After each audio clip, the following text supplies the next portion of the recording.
Hola a todos y todas. Bueno, darles la bienvenida a este espacio donde nos hemos juntado Vicky, Andrea y yo, David, para compartir un poco lo que venimos avanzando en torno a nuestra tesis doctoral, ¿no? En estudios territoriales. En esta ocasión, el objetivo de este espacio, de esta conversación, diálogo, es compartir el proceso de la elaboración de lo que estamos pensando como índice de la tesis, pero a modo de una dinámica que es pensar la tesis como una película. Entonces, bueno, vamos a compartir cada uno, cada una nuestra película de la tesis y nos vamos a comentar también un poquito ahí a partir de lo que creemos que sería interesante o más allá de consejos también, como recalcar lo que nos parece interesante de lo que ha expuesto el compañero, ¿no? Entonces, con esto doy inicio a este espacio y le doy el pase a Vicky. ¿Qué tal? Buenas tardes. Bueno, mi película está basada en la segregación socioespacial, que es mi tema de investigación, y la denominé en función a algunos cambios que estuve haciendo, ¿no? Segregación socioespacial, desigualdad socioambiental y la utopía de la justicia espacial en la subcuenca media del río Reconquista, en el Gran Buenos Aires, para el periodo 1991-2022. A raíz de esto, y retomando el ejercicio anterior, ¿no? Las palabras claves que estructuran toda esta película son la segregación socioespacial como concepto troncal a lo largo de toda la tesis, la desigualdad ambiental, los usos de suelo, la precariedad habitacional y la justicia espacial. La segregación espacial, o sea, que es lo que como les decía, el tramado de toda esta película, se basa y refiere a las diferencias y desigualdades existentes en el espacio urbano y en los distintos agrupamientos de población según características específicas. Ese aislamiento y esa segregación socioespacial promueven claramente la desintegración social, principalmente en los grupos sociales que tienen menos posibilidades en los territorios. Y parafraseando a Perloff, que es un autor que guía en estos contenidos, en estos conceptos, él afirma que en el espacio urbano el asentamiento de la población con menos recursos suele coincidir con terrenos menos favorecidos ambientalmente, ¿no? Entonces, de ahí esta necesidad que surge de poder tomar distintas dimensiones de análisis con distintas variables futuras dentro de cada dimensión que tienen que ver con la relación entre la segregación y la desigualdad ambiental, los usos de suelo, o sea, qué tanto esos usos de suelo promueven y qué usos de suelo específicos promueven más la segregación y después cómo se asocia a la segregación socioespacial la precariedad habitacional.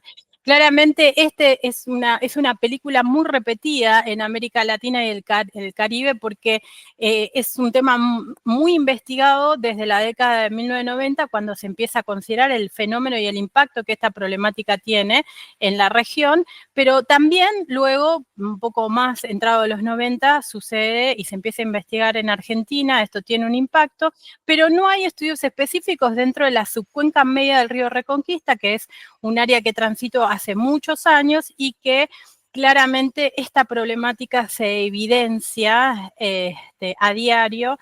Es una región con una densidad de población muy elevada y este territorio viene experimentando transformaciones profundas, como les decía, desde la década del 90. Y bueno, un poco el objetivo es centrarme en los grados de concentración y diferenciación de este fenómeno en este lugar específico en función de esas dimensiones de análisis que les comentaba. Genial. Gracias, Vicky. Y ahora le damos la palabra a Andrea para los comentarios. Muchas gracias, buenos días, buenas tardes a todas, todos. Bueno, el tema de Vicky efectivamente es un tema que no solo es cercano, sino es particularmente interesante, ¿no? Porque la perspectiva que plantea Vicky con esta integración de las dimensiones analíticas que hace poco mencionó, para mi consideración es una de las cosas que lo hace novedoso, más allá incluso de que hayan estudios muy poco vinculados a la cuenca específica que se está, o el espacio delimitado específico que se quiere abordar. Y yo creo que eso es un tremendo aporte y que sin duda va a tener un tremendo aporte para, sobre todo, las políticas públicas y los tomadores de decisiones, ¿no? En torno a elementos que están muy vinculados incluso con la vulnerabilidad, ¿no? Eso por un lado.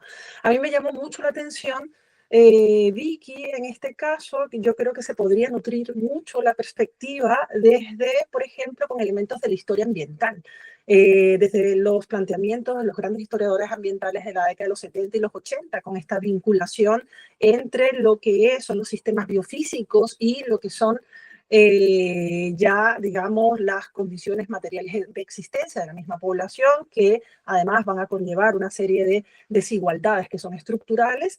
A mí me parece que algunos conceptos clave, justamente esta relación entre, o esta conexión entre estos sistemas biofísicos y estos sistemas sociales pueden aportar muchísimo a esas dimensiones analíticas mucho más integradas. ¿Ya? También viendo los actos de esta película, que planteas, otra de las cosas que me llamó muchísimo la atención y que me gustó muchísimo es el uso o el eje y el protagonismo que tiene lo que es la cartografía, ya que eso también considero que lo hace bastante novedoso porque no es simplemente un apoyo, sino que es la cartografía como aquel espacio o aquella plataforma no solamente de herramientas, sino analítica y conceptual que va a permitir, a mi juicio, poder visibilizar la justicia espacial, ¿ya? Y también dar cuenta, no solamente visibilizar, sino aquello que está, digamos, oculto, ¿no? O que ha estado oculto. Entonces, para mí eso en términos metodológicos incluso es bastante interesante. También en términos metodológicos, el hecho de que integres ya elementos, digamos, mixtos, integrales en este tipo de investigación, que van a ser sin duda necesarios, también es fundamental. Y me causa curiosidad también con algunos de los objetivos que abordas, y tiene que ver con la temporalidad, ¿no? Un poco más de 3 décadas también lo hace un estudio interesante, pero planteas las causas ya como parte de los objetivos que quieres alcanzar en este caso. Y no sé si lo has considerado, ¿no? Eso ya es una idea, pero también por mis propios, digamos, las cosas o las líneas que a mí me gustan, metodológicas. Eh, Cómo ver o plantear un escenario o un acto de tu película también desde una perspectiva de más larga duración, sobre todo atendiendo las causas. ¿Por qué? Porque el encontrar la causa de algún fenómeno o proceso como la segregación socioespacial, ya que está vinculado con los procesos de territorialización, además, me parece que quizás sea un aporte ya una larga duración de esa perspectiva, que en un poco más de 3 décadas, a lo mejor para las causas, no queda, digamos, no se pueda cubrir, ¿ya? Y eso sería por último, y cierro, lo prometo, ya, me encanta mucho que puedas ir enfocando, no lo dices explícitamente, pero se nota que está dentro del pensar metodológico esas distintas escalas, la macroescala, la mesoescala, la microescala para atender el fenómeno. Eso es un tremendo, tremendo aporte metodológico para realizar ese tipo de investigación que sin duda es muy compleja. Bien, no teníamos contemplado hacer muy largo el intercambio para que, bueno, un poco sea efectiva la visibilización del video por parte de todo el resto de los compañeros que tienen que leer esto, pero creo que todos tus aportes son claramente muy ricos para mi futura investigación.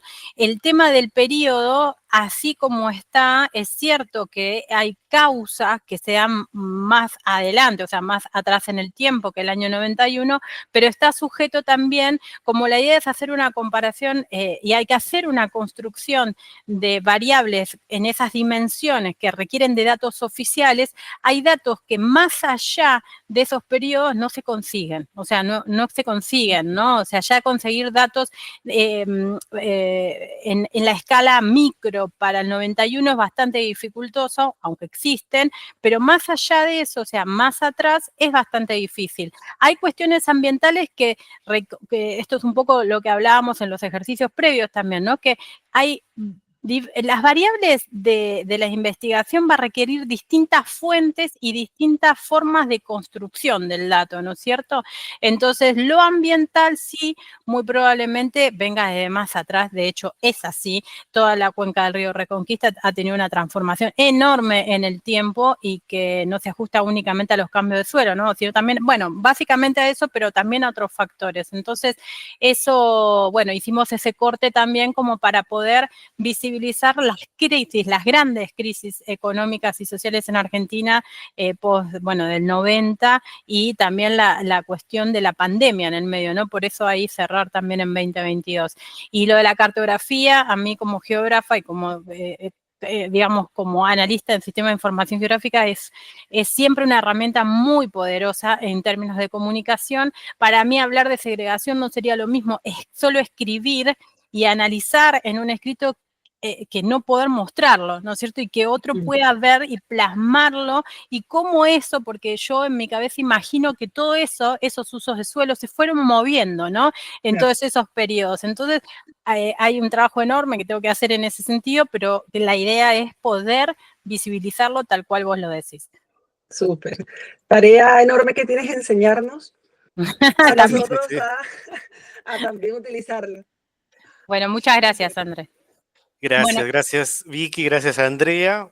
Entonces, bueno, esta es la primera película que compartimos, que analizamos, y ahora seguiría la segunda, que me tocaría a mí, ¿no? Compartir.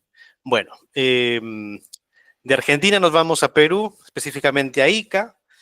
El título de mi película, de mi tesis, ¿no? Es Transformación territorial y reproducción de la desigualdad socioambiental, políticas neoliberales y escasez hídrica en Ica, Perú, entre 1990 y 2019. Esto básicamente porque intento abordar la problemática de la escasez hídrica, que bueno, en América Latina es uno de los problemas que tienen que ver en muchos casos con temas de relaciones de poder vinculados a gobernanza y que tienen que ver con el acceso y la gestión misma del recurso. Cuando veo este caso, digamos, importante, visible en Perú, específicamente en Ica, esto está relacionado justamente a una actividad económica de exportación, que es la agroexportación, ¿no? Donde en realidad Ica siempre tiene esa, digamos, esa vocación territorial de producir, ¿no? Antes de los 90, en los 60, 70, 80, la producción estaba vinculada al algodón para la exportación. Sin embargo, lo particular, y por eso miro desde los 90 hasta antes de la pandemia, ¿no? 2019, es que esta agroexportación se viene impulsada por todas unas reformas de política neoliberal, ¿no? O reformas políticas de corte neoliberal, que lo que van a hacer es justamente ofrecer todos los beneficios para que crezca digamos, este límite agrario, para que haya mucha mayor producción, y por lo tanto, a mayor producción hay mayor acceso al agua, ¿no? El caso particular de Ica es que está ubicado en un territorio desértico, por lo tanto, el agua superficial no es constante, no es suficiente, y hay que buscar el agua en los acuíferos, en los subterráneos, ¿no? El problema se complica mucho más cuando digamos, casi el 100% del agua que llega a los domicilios de uso domiciliario viene de los acuíferos. Sin embargo, el 80% de esta agua de los acuíferos va para la agroexportación.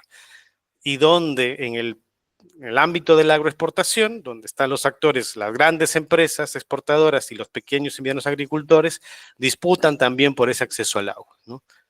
Y en muchos casos puedes tener acceso al agua siempre y cuando tengas también los recursos económicos y tecnológicos para poder llegar a ello. Entonces, en ese ámbito problemático, donde yo parto justamente de analizar, ¿no?, la reproducción de esta desigualdad que les voy comentando, socioambiental, y la transformación del territorio, porque hay una transformación también visible, ¿no?, evidente en el territorio físico, pero también en muchos casos intangible, que tienen que ver con ideas, las formas, las tradiciones que se van cambiando también en el ámbito de la agricultura. Busco justamente abordar esto en función de cómo estas políticas neoliberales han modificado la forma y uso del agua. Entonces, la película tiene, podríamos decirlo en ese sentido, los capítulos, 5 capítulos, ¿no? Parto con un primer capítulo que es quiero y busco, tengo esa, digamos, esa intención en principio de poder describir el territorio, ¿no? Mostrar el territorio, mostrar esas características, por qué también este territorio es un caso, ¿no?, emblemático, y además también ahí hacerme parte del marco teórico para ayudar a explicar este primer capítulo, diríamos a nivel de película, sería el primer acto de El territorio y las semillas, ¿no? Luego, viendo también explicar por qué hay un problema y por qué está vinculado justamente a un modelo, que es el neoliberalismo, y abordar también en un segundo acto justamente esa problemática en torno al neoliberalismo, ¿no? Y luego ver cómo esto se va desencadenando y cómo esta desigualdad se manifiesta en conflicto, ¿no? Y también en un tercer acto explicar justamente qué es lo que genera justamente este proceso de desigualdad a nivel de conflicto.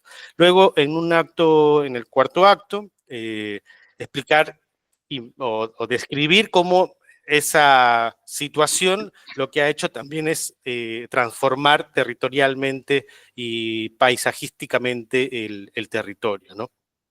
Y valerme ahí, ayudarme de los recursos que bien maneja y que sigo ahí, me inspira el trabajo de Vicky a nivel de la cartografía, ¿no? Intento también desde esa mirada interdisciplinaria usar este recurso, ¿no? Y bueno, también mostrar que a partir de estos procesos de transformación territorial, que podría denominarse como desterritorialización, hay un proceso también de reterritorialización, ¿no?, de nuevas formas en que la población se hace cargo de la situación, busca formas de acceder al agua, de gestionar el agua, ¿no?, a veces situaciones precarias, pero que las hace, pero también de cómo se va reconfigurando y se va transformando estas visiones sobre el propio territorio de la misma población, ¿no? Y finalmente, bueno, terminar ahí con unas conclusiones, mirando a una perspectiva también de cómo esto puede ayudar a repensar la gobernanza y las políticas en torno a la gestión del agua, ¿no? Bueno, ese es un Perfecto. poco Perfecto, David, muchas gracias por compartir. Y la verdad que cada vez que he leído algo sobre tu tema de investigación, es tan impactante ver cómo un recurso esencial para la vida, ¿no es cierto?, y un derecho humano termina siendo un recurso privatizado, ¿no? Y sobre todo en una región en donde el recurso es escaso, ¿no? Entonces, eso es realmente impactante y creo que en ese sentido lo que siempre destaco es que aborda un tema que es crucial para la vida, pero también esencial dentro del contexto de América Latina, porque vincula justamente esto, ¿no? La escasez hídrica, la desigualdad, que evidentemente es un término que está, que atraviesa, digamos, nuestras tesis, aunque sean temas diferentes, y, bueno, vinculando el impacto de las políticas neoliberales en los espacios rurales, ¿no?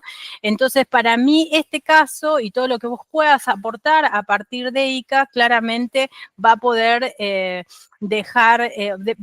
a permitir vislumbrar otros casos en todo el contexto latinoamericano, ¿no? Y eso creo que es algo que yo planteaba, viendo el relato de tus actos de la película, que todo esto se da en un marco de mucho poder y donde estas políticas neoliberales atraviesan toda nuestra región, ¿no? Entonces yo decía, bueno, más allá de empezar por esa descripción del territorio en sí mismo, que es el área de análisis, plantear cuál es el contexto latinoamericano en donde esto sucede, porque si sucede es porque claramente hay una situación un poco más macro, más allá de lo que ocurre en Perú.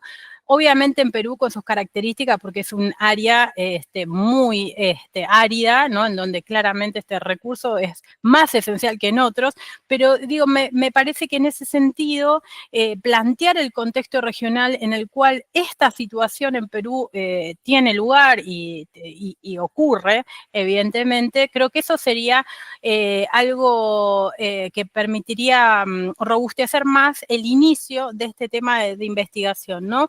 Y claramente, bueno, como ya te he dicho, toda tu película relata y analiza una problemática ambiental que es urgente, ¿no? Para la vida de los lugareños y para el desarrollo de nuestra región, y tiene una perspectiva innovadora porque esta cuestión de plantear cómo, más allá de todas estas de toda esta política neoliberal, de cómo esa política siembra un conflicto en los territorios, hay un brote de resistencia, ¿no? En ese capítulo y en ese acto 5, que ese es el que yo más imagino con una cartografía más significativa sobre esto, ¿no? O sea, ¿cómo vislumbro esos brotes de resistencia? ¿Cómo ayudar a visibilizar que hay otros modos de habitar y de producir, evidentemente, distinto y que son modelos de resistencia a todo lo que viene ocurriendo, ¿no? Y creo que ahí yo cuando lo leía imaginaba, ¿no? Una cartografía que incluso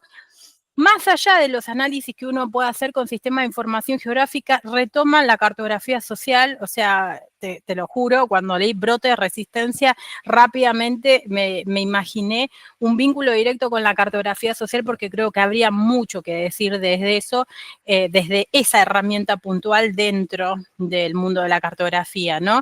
Y me pareció muy artístico, ¿no? Este fin y este epílogo que dice la cosecha por venir, que creo que ahí es fundamental, como bien vos decías recién, más allá de lo que quedó escrito, que digamos este epílogo es para dejar claro cuáles son los impactos y las lecciones que nos deja el neoliberalismo en nuestras vidas y en estos territorios, es necesario considerar cuáles son los escenarios alternativos a todos estos modelos que vienen a imponernos y que parece que son los únicos, ¿no? Posibles. Y bueno, ¿cuáles son esos escenarios alternativos para una gobernanza hídrica y una transición ecológica más justa para todos y para nuestros territorios en América del Sur? Así que te felicito por el tema, me súper motiva, me parece que son necesarios y sobre todo me genera, veo como cierto espejismo con lo que nos ocurre en el contexto del la agroproducción, en otros contextos, ¿no? Pero en Argentina. Entonces, por eso es que me parece que hay todo un escenario en América Latina que posibilita esto, ¿no? Y por eso, bueno, podemos estar hablando de este caso en Ica, en Perú. Bueno, eso es un poco lo que había leído para compartir.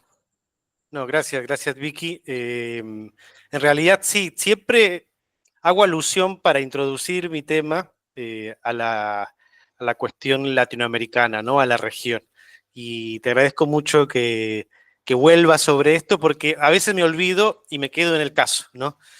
Cuando en realidad el caso parte de esta mirada regional como problemática, ¿no? El caso de Mendoza, que también trabaja el tema de vitinicultura, Ica también, Claro. el caso de también la soja en Mato Grosso, por ejemplo, en Brasil, ¿no? Que también ha transformado el territorio y tiene sus propias, bueno, en realidad cada territorio tiene sus propias características y en ese sentido su particularidad en la problemática, pero el tema del agua, ¿no? Bolivia, ¿no? Con la guerra del agua y todo ello. Entonces, Exacto, hay exacto.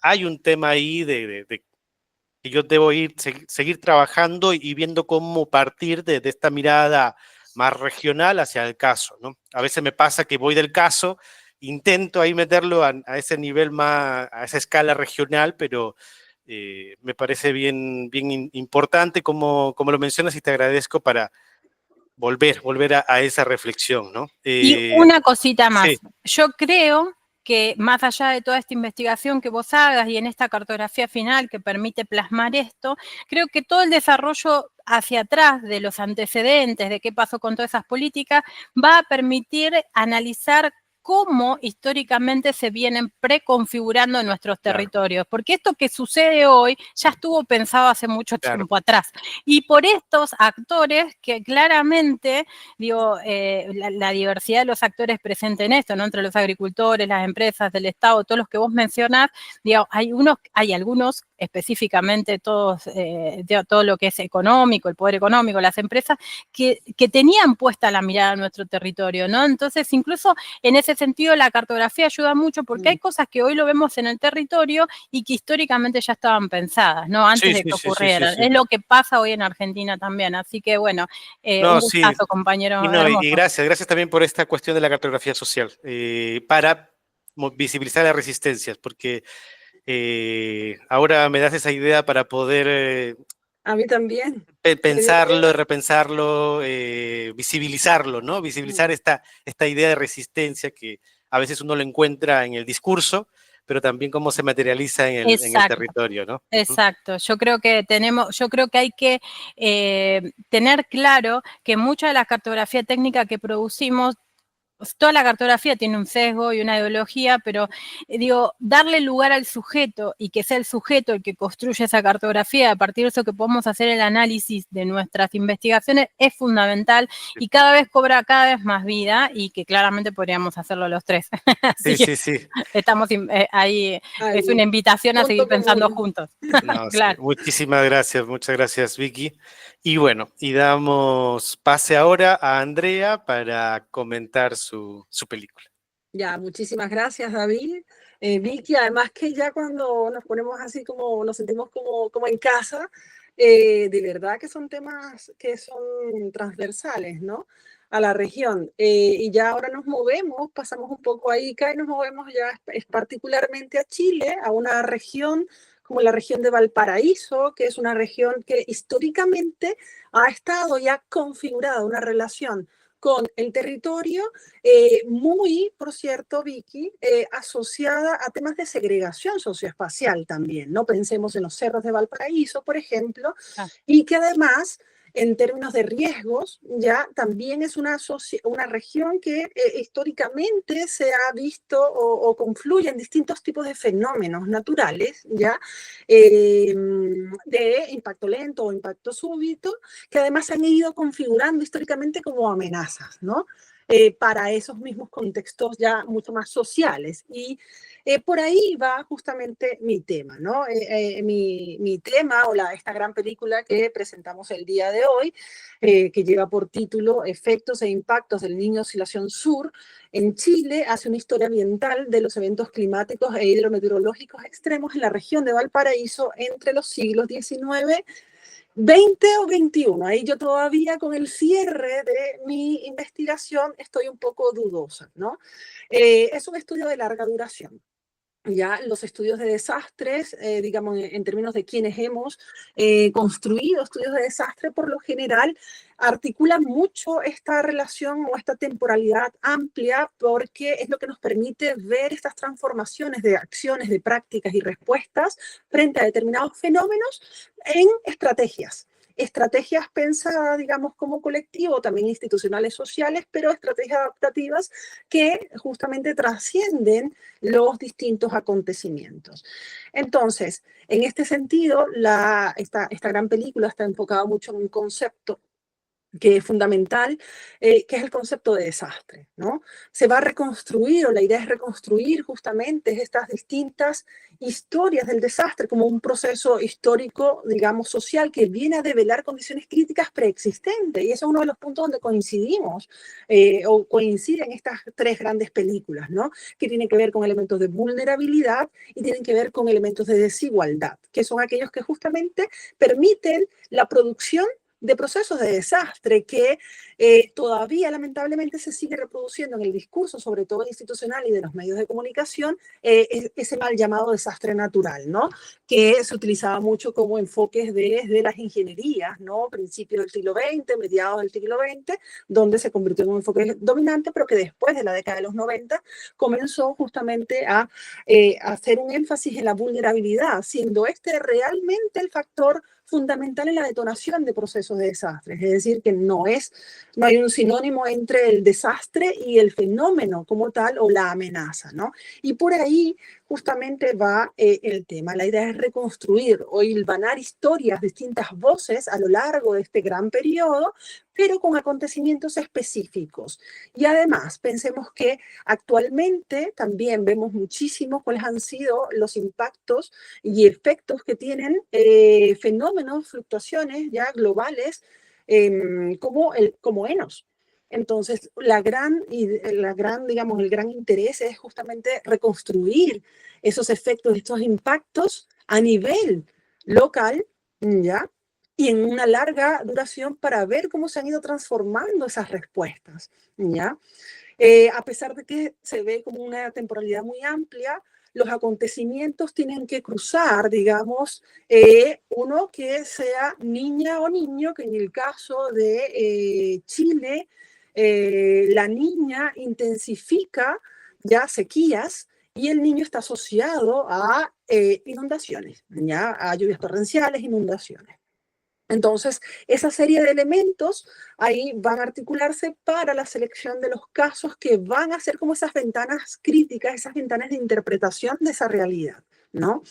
Me debatí mucho entre hacer el enfoque en los casos propiamente tal, pero va a ser más de interés de estudios de casos múltiples, ¿no? Porque el trasfondo no es analizar un caso en particular solamente, sino ver esas transformaciones en un largo plazo, ¿no? En cuanto a respuesta de los distintos actores involucrados en lo que es, en este caso, la gestión de riesgo de desastre, por ejemplo, ¿no? Este comenzaría con 1877, que es un año ya niño. Digamos, las cronologías que existen lo ubican como año niño fuerte. Hay bastante, digamos, literatura, bibliografía, etcétera, y hay un reto metodológico importante que va a permitir justamente agarrar de distintos tipos de fuentes, pero también cruzar distintos enfoques, y eso es parte de los estudios de desastres, es reconstruir estos rompecabezas, ¿no?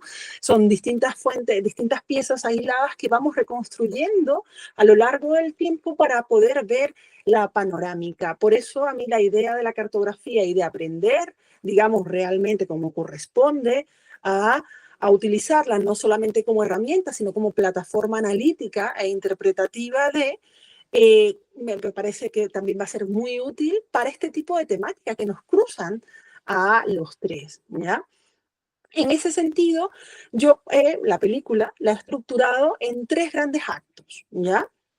Bueno, 3 grandes actos o 4 grandes actos. Pensemos que el primer acto es mucho más de introducción, ¿ya? A lo que es la película y se llama La calma antes del desastre y que apunta hacia una historia ambiental del clima y los desastres. Es decir, esta, además de, por supuesto, reflejar aquí cuáles son los intereses y propósitos, la visión ya de lo que tiene esta película, se plantea también este debate mucho más analítico de cómo podemos hacer historia ambiental de los desastres. 2 conexiones o 2 grandes enfoques que no siempre han ido de la mano, a pesar de que están muy vinculados, ¿ya? Una segunda, y ahí ya comienza como, digamos, un gran acto que tiene que ver con la etnografía del desastre, y acá es la panorámica de todos estos conceptos ya que se van a manejar en torno a vulnerabilidad, riesgo, desastre, segregación, por ejemplo, todos aquellos, desigualdad socioambiental y una serie de discusiones que van a estar articuladas para justamente, bueno, pensar o construir esta perspectiva teórica de la investigación. Y de la mano va a ir también los elementos metodológicos, ¿ya? Que van ahí, por eso se llama también la etnografía del desastre, ¿no? Porque en este gran acto vamos a hablar de estas fuentes, cuáles son estas fuentes, cómo se arma ese rompecabezas, cómo podemos ir, pero no de manera, digamos, muy de manual, ¿no? General, sino enfocado especialmente en el caso, ¿ya? O en los casos. Un acto seguido, digamos, el tercer acto, se llama Describiendo el desastre. Y es una metodología muy propia del estudio histórico y social de los desastres, que tiene que ver con el hecho de reconstruir los hechos o los acontecimientos, ¿ya? A partir de una estrategia muy de la antropología, que es la descripción densa de Clifford Geertz, de su gran interpretación de la escultura, ¿ya?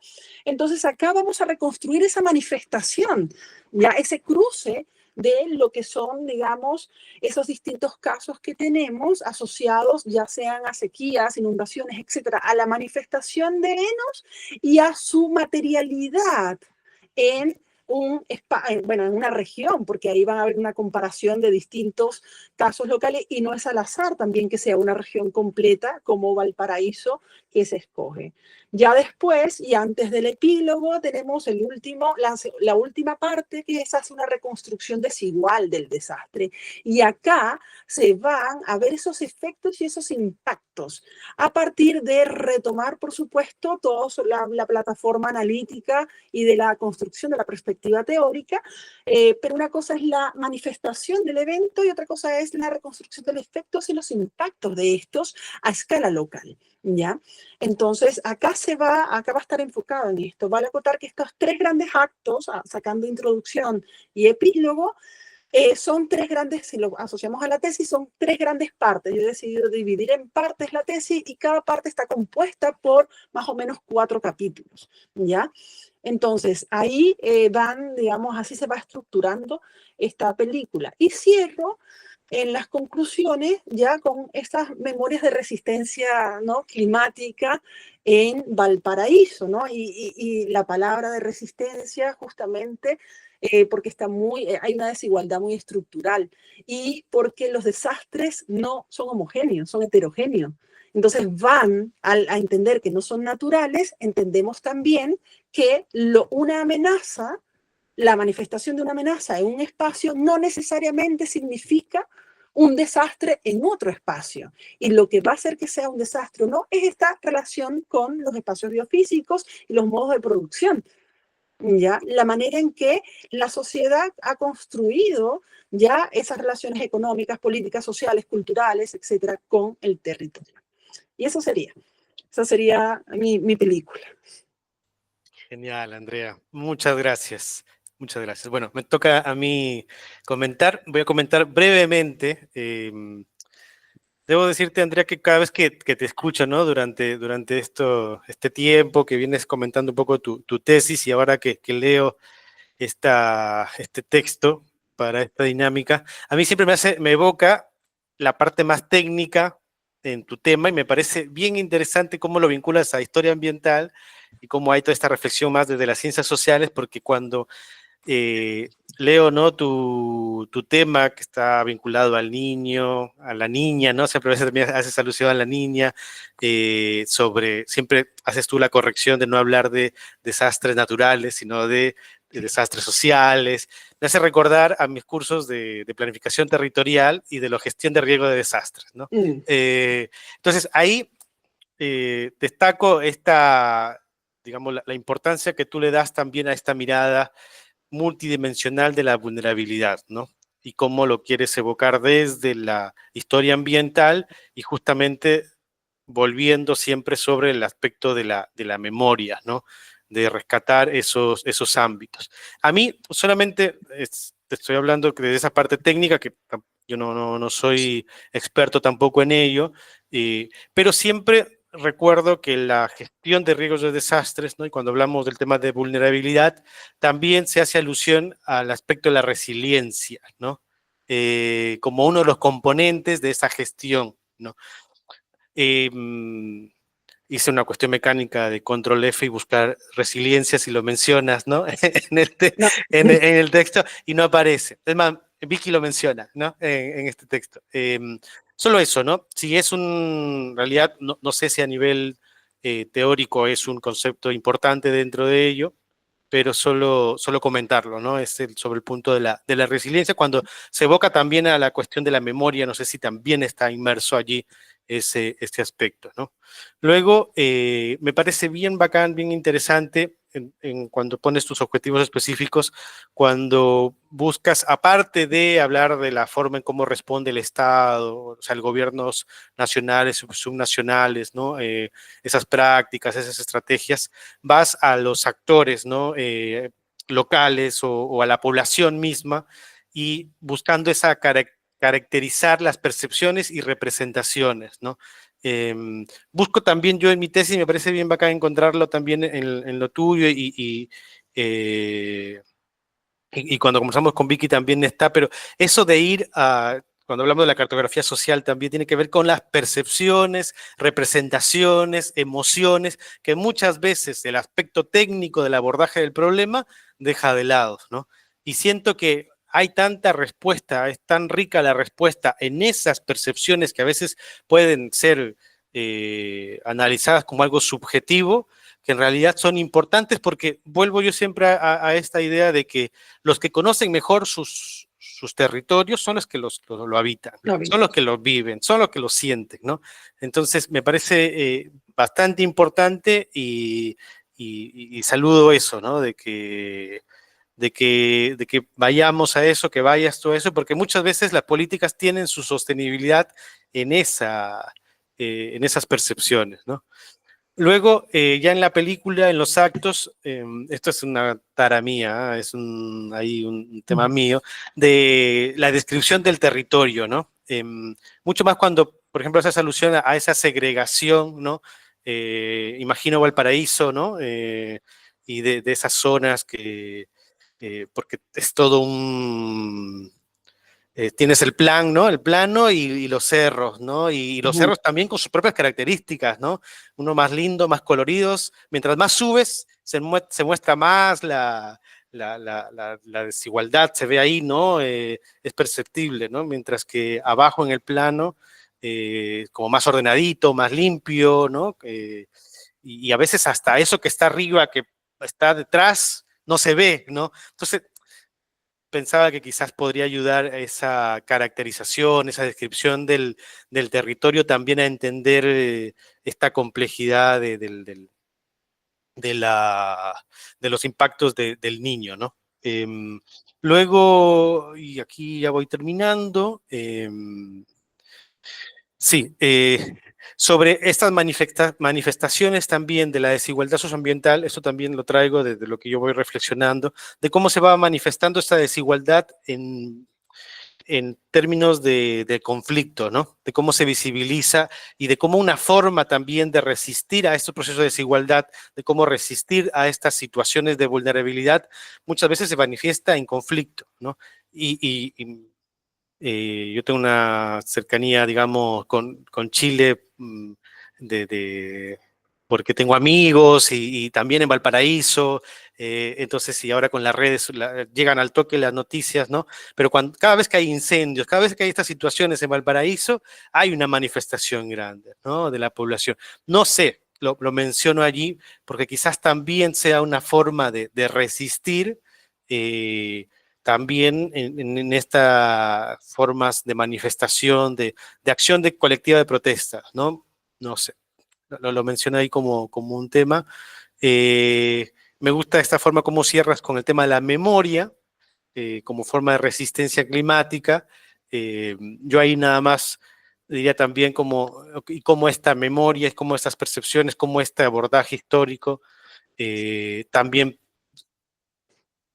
se puede conducir hacia un aporte para las políticas, ¿no? Como en realidad, digamos así, en resumen, como la tesis, ¿no? Como tu tesis puede también ser un insumo para seguir pensando, repensando las políticas públicas en este ámbito, ¿no? Nada, Creo que con eso y perdón, gracias. Creo que eso es algo troncal en las sí, tres. Sí. Digo, y esa necesidad de evidenciar eso, ¿no? O sea, creo que los tres tenemos ese objetivo de, bueno, toda esta investigación tiene ese sentido, o sea, de que esto realmente transforme las políticas públicas, ¿no? Que se aplican en cada uno de los territorios y que claramente son deficientes en estos temas en el contexto regional en el cual habitamos y vivimos, ¿no? Entonces eso es importante. Creo que también descubrimos, sin quererlo, esta cuestión de la cartografía como herramienta y como herramienta poderosa para el análisis, como decía Andrea, y la visibilización de estos temas. Creo que hay esa cuestión de resistencia, me parece sumamente interesante esto de la memoria, o sea, la memoria en Argentina es algo muy importante en términos de derechos humanos y creo que, bueno, en este caso me pareció muy novedoso también, así que quería aportar eso y si les parece vamos cerrando para no hacerlo tan largo. Yo creo que este tipo de experiencias, este tipo de ejercicios, digamos, aporta un montón. A mí, personalmente, los 2 talleres fueron construyendo toda mi investigación. Siempre entré con la claridad del tema que quería trabajar, porque es algo que estaba pendiente hace mucho tiempo, pero no en cómo lo iba a hacer, cómo lo iba a encarar. Entonces, todos los talleres me fueron permitiendo avanzar. Y esta experiencia, incluso de ponernos en contacto entre nosotros, me parece muy enriquecedora porque nos retroalimenta y nos permite salir como de nuestro esquema, ¿no? En el cual venimos con cada uno de nuestros temas y poder incorporar las visiones de otros. Ya me pasó en el ejercicio anterior con esto de la justicia espacial, que lo tenía ahí en carpeta, pero nunca le di curso, o sea que fue genial. Y bueno, así que compañeros y compañeras, compañeres, les agradezco un montón el intercambio. Y bueno, no sé qué les parece a ustedes, como también que para que puedan... Sí, gracias. No. Y bueno, ahí quizás le doy el pase a Andrea para que comente y cierre también. Y ahí yo también remato. Sí, bueno, o sea, efectivamente comparto con Vicky que ha sido maravilloso, digamos, el ejercicio y además que nosotros hemos hecho como muy buen grupo desde el inicio del doctorado, así que es muy rico siempre escucharnos, debatirnos, etcétera. Agradezco muchísimo, David, tus comentarios y claramente quedó en evidencia que nuestros temas se tocan inevitablemente, están vinculados por alguna de las aristas. Con el tema de resiliencia después hablaremos un poco sobre eso, es un tema conflictivo en el estudio de desastre, efectivamente, es un tema que además se marca mucho desde el marco de Sendai, se empieza a utilizar mucho desde el marco de Sendai, pero que tiene sus reticencias en el caso de algunos, digamos, estudiosos, académicos que estudian desastre. Y bueno, todos ya, el punto o digamos, el gran protagonista ha sido la cartografía social, porque yo efectivamente quiero hacer cartografía social. Y solamente para cerrar, claro, la descripción del territorio está. Lo que pasa es que está en los capítulos que forman una de las grandes partes, que es en la segunda, que es cuando yo doy cuenta de la manifestación. ¿Por qué? Porque ahí voy a dar cuenta de la región de Valparaíso como una sociedad amenazada, como una región amenazada. Entonces allá voy a hablar de todas las condiciones, digamos, geográficas, medioambientales, etcétera, el territorio, y no es Valparaíso nada más, es toda la región. Entonces ahí tenemos desde la ciudad de Valparaíso hasta Petorca, que hablando cuando compararon Mendoza, Ica, Petorca y Las Paltas, por ejemplo, los Paltos. Entonces, súper interesante. Yo agradezco muchísimo la instancia también, digamos, esto ha sido un ejercicio maravilloso, escucharnos y además debatir, aquí podríamos estar horas, así que yo estoy muy contenta con haberlos escuchado, haber estado aquí compartido con ustedes. No, yo también me sumo a sus agradecimientos. Gracias en realidad siempre aprendo mucho de ustedes, me ayuda este camino, ¿no? del doctorado, de avanzar a veces en solitario, porque al final el tema de interés es de cada uno, ¿no? El director, la directora acompaña, motiva, pero a veces el trabajo es más solitario y me parece bien importante y creo que tengo mucha suerte de poder tenerlas como compañeras en este proceso y de compartir un poco estas ideas, ¿no? Nada, muy agradecido con ustedes y así, bueno, damos cierre ya al a este cierre. espacio. Le mandamos saludos a todas y a todos y gracias a los profes. Sí, sí, sí, muchas gracias por el dinámica. ejercicio. Saludos a Sí, todos, todos. un abrazo. Abrazo. Chao, chao. Abrazo. Chao, chao.